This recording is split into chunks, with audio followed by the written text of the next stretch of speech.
Saya sebetulnya bukan ini persoalan ruangnya. Karena bagi saya puisi itu harus ada pada ruang ini. Dan sebetulnya ruang ini sekarang sudah tidak bisa memaknai puisi teater arena. Taman budaya itu sudah tidak bisa memaknai kehadiran kesenian. Itu makanya kalau istilahnya makanan itu udah cemplang di sini. Kesenian menjadi basa-basi karena ruangannya tidak lagi menjadi sesuatu yang dalam hubungannya dengan antar manusia. Ini sebetulnya menjadi persoalan, bukan cuma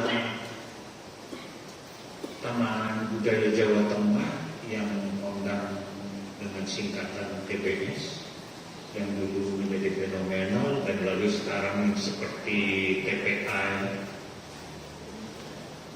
Itu terjadi di mana-mana. Salah satu gejala yang paling menarik dari hubungan ruang kesenian itu terjadi pada masyarakat, khususnya masyarakat kita di Jakarta, di Makassar, di Sulawesi Tengah. Tahun yang lalu saya berkeliling di Sulawesi, juga saya berkeliling di daerah beberapa kota lain yang nanti. Lah yang menjadi pertanyaannya itu, bisa nggak kalau seandainya puisi memiliki, kalau anda yakin memiliki makna untuk menciptakan satu ruang, bisa nggak membangkitkan kembali? Terus terang saya ragu, makanya kemarin malam teman-teman misalkan Timur, Beno tanya gitu, bisa nggak taman budaya ini kan lagi nggak bisa. Taman budaya ini hanya bisa dihidupkan kembali oleh satu kekuatan politik dan bukan oleh kepala taman budaya, apalagi staf-stafnya ya, para tukang rekam, yang tukang buka pintu segala macam. Bahkan seorang Ganjar pun tidak. Taman budaya ini berkaitan dengan satu zaman antara hubungan politik, leadership dan zaman, dan disitulah lahirnya fenomena kesenian di antara rejim yang represif. Tapi kenapa di antara represivitas itu lahir kreativitas yang membuncah kemana-mana? Itu persoalan ruang tamu yang menjadi fenomenal seperti Cemeti, ruang tamu yang menjadi fenomenal misalkan di Bandung menjadi pemikiran-pemikiran seni rupa dan desain. Beranda dan ruang tamu yang menjadi percakapan lakon misalkan di Bali. Abu Bakar teater sejak tahun 70-an, 80-an melahirkan karya-karya hanya di beranda dan di ruang tamu. Dan karya-karyanya fenomenal. Itu kalau kita kembali lalu renungkan, katakanlah ini bukan satu perwakilan, tapi puisi misalkan yang selalu dengan mistifikasi tentang hakikat hidup yang substansial, bisa nggak mengembalikan ke kamu? Tapi sebetulnya kita harus tinggalkan itu. Kenapa harus kita berpikir bahwa puisi harus menghidupkan atau membuat katakanlah moncer taman budaya TBS lagi gitu, atau art center atau apapun? Kenapa kita harus berpikir semacam begitu? Kenapa tidak menciptakan ruang-ruang baru saja yang lain? Bukankah dalam perspektif arkeologis misalkan bangunan-bangunan lama adalah situs, tinggal pembacaan dan penafsirannya untuk menghidupkan. Tapi untuk satu kebudayaan dan peradaban yang baru tidak cukup hanya pembacaan dan penafsiran. Dia harus ada penggalian yang lain, bukan dari masa lalunya, justru penggalian dari masa depannya.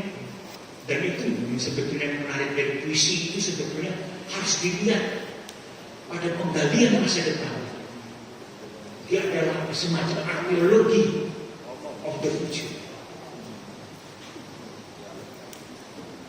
Arkeologi masa depan ini yang sebetulnya khususnya puisi, tapi khususnya juga semuanya kesenian harusnya mengakhirkan itu. Karena ruang-ruang kita sebetulnya sudah menjadi problem.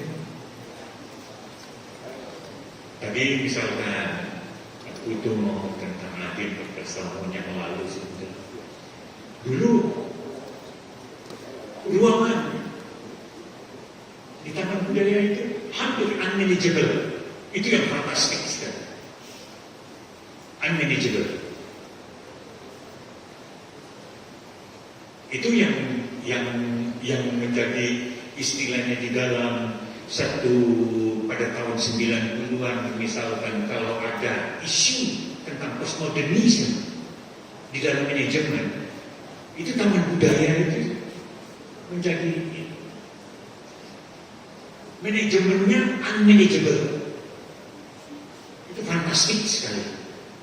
Tapi ini bukan cuma di Taman Budaya, itu ada di mana-mana terjadi pembiakan persoalan semacam ini. Dan pembiakan ini terjadi karena apa? Orang-orang berpikir tentang masa yang akan datang pada waktu itu. Piye siswa, piye enggak. Wah, kalau aku diciduk anak gue wah, mendramatisir dirinya ya, supaya jadi pahlawan. Wah, kalau diciduk sama Pak Koramil dan Pak Koramilnya di situ menjadi hero ya. Apalagi ditahan seminggu lalu digebukin gitu segala macam, lebih dramatis kan, menjadi data sejarah. Sini semuanya begitu, tapi orang pada waktu itu berpikir tentang masa depan. Tentang masa depan. Teater berpikir tentang masa depan, seni rupa berpikir masa depan, tari, puisi, semua berpikir tentang masa depan. Itulah arkeologi masa depan, itulah yang mendorong setiap orang untuk bertemu.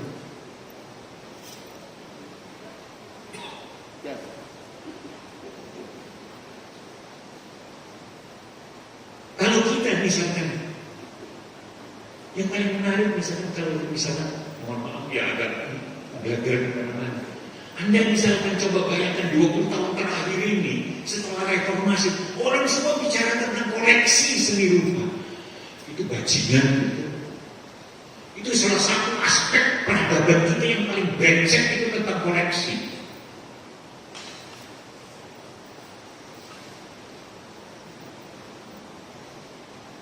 Kita selalu kepingin how to have, bukan how to be. Bukan bagaimana Anda menjadi, tapi Anda ingin memiliki. Kenapa cuma ingin memiliki? Makanya perpustakaan kita kan jadi gombal, banyak yang maling bukunya, karena ingin memiliki. Bukan bagaimana how to be bersama ruang yang istilahnya kalau Rostov bilang itu keheningan kreatif di dalam ruang perpustakaan. Lah, kita juga punya persoalan. Bukan cuma dengan persoalannya kita memaknai bahasanya itu sendiri. Saya itu kalau banyak bergaul dengan teman-teman seni rupa ya, dari Medan, Batang, dari mana-mana. Kalau ngobrol itu, apalagi di Jogja ya, terus di Denpasar, di Bandung, misalkan tentang mereka tentang bicara tentang koleksi itu berbeda sekali. Kalau kita berada misalkan di Singapura atau di Eropa, itu bahasanya kan nggak jauh berbeda. Karena bahasa kita koreksi juga dari bahasa Eropa, tapi aneh, bahasa mereka memiliki sebuah progresi yang terus eksplorasi. Sementara kita enggak. Koreksi itu berpaling ke belakang. Mereka koreksi itu adalah hamparan. Hamparan sebetulnya tidak jelas. Karena itu sebuah jembatan imajiner tentang sesuatu yang akan datang.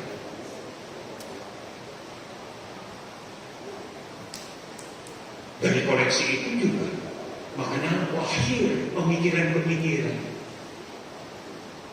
Coba kalau kita membaca karya-karya tulisan-tulisan mutakhir tentang esai-esai seni rupa mereka, misalnya dalam ini justru melahirkan pemikiran-pemikiran filosofis. Kita tidak.